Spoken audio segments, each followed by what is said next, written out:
എല്ലാവർക്കും നമസ്കാരം. ഞാൻ നിർമ്മല രാജു, ഫ്രീഡം ലൈഫ് സിസ്റ്റത്തിൻ്റെയും എംപവർ ടെക് സൊല്യൂഷൻ്റെയും ക്രിയേറ്ററും നിർമ്മല ഡിജിറ്റൽ ബിസിനസ് ഹബിൻ്റെ ഫൗണ്ടറുമാണ്. ഇന്ന് വളരെ പ്രധാനപ്പെട്ട ഒരു ഇൻഫർമേഷനാണ് പാസ് ചെയ്യുന്നത്. നമ്മുടെ വിദ്യാഭ്യാസത്തിൽ നമ്മുടെ അഭിവൃദ്ധിക്കായി നമ്മുടെ ഉള്ളിലുള്ള ഭാവന എന്ന ശക്തി എന്തുകൊണ്ട് ഉപയോഗപ്പെടുത്തിയില്ല? കാരണം വിദ്യാഭ്യാസം ഡിസൈൻ ചെയ്തിരിക്കുന്നത് ഇൻഡസ്ട്രിയലിസ്റ്റുകൾ അവർക്ക് ആ കാലഘട്ടത്തിൽ ആവശ്യമായിട്ടുള്ള അടിമപ്പണിക്കാരെയും മാനേജ്മെൻറ്റ് തൊഴിലാളികളെയും സ്കിൽഡ് ലേബേഴ്സിനെയൊക്കെ മോൾഡ് ചെയ്യുന്നതിന് വേണ്ടിയായിരുന്നു. എന്നാൽ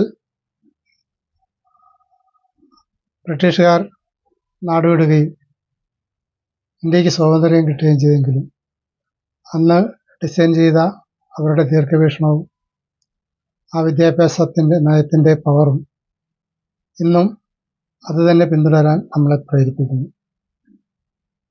അഭിവൃദ്ധി എന്ന ലക്ഷ്യത്തിലേക്ക് എത്തണമെങ്കിൽ നമ്മുടെ ഉള്ളിലൊളിഞ്ഞിരിക്കുന്ന ഭാവനാശക്തിയെ ഉണർത്തി അവയുടെ സാധ്യതകളെ പ്രയോജനപ്പെടുത്തണം. ഇത് വിദ്യാഭ്യാസത്തിലൂടെ വിദഗ്ധമായ പരിശീലനം ചെറിയ സ്കൂൾ തലം മുതൽ തുടങ്ങിയെങ്കിലേ സാധ്യമാക്കിയെടുക്കാൻ സാധിക്കും. ഭാവന എന്നത് എപ്പോഴും ആൾക്കാർക്ക് ഉപയോഗിക്കാമെങ്കിലും അതിന് വിദഗ്ധമായ പരിശീലനം അല്ലെങ്കിൽ അത് പാളിപ്പോകാം. ഇന്ന് ഭാവനയുടെ ശക്തി എല്ലാവരും ഉപയോഗിക്കുന്നുണ്ട്, എന്നാൽ അതിൻ്റെ ഫലം വിപരീത ദിശയിലേക്കാണ്.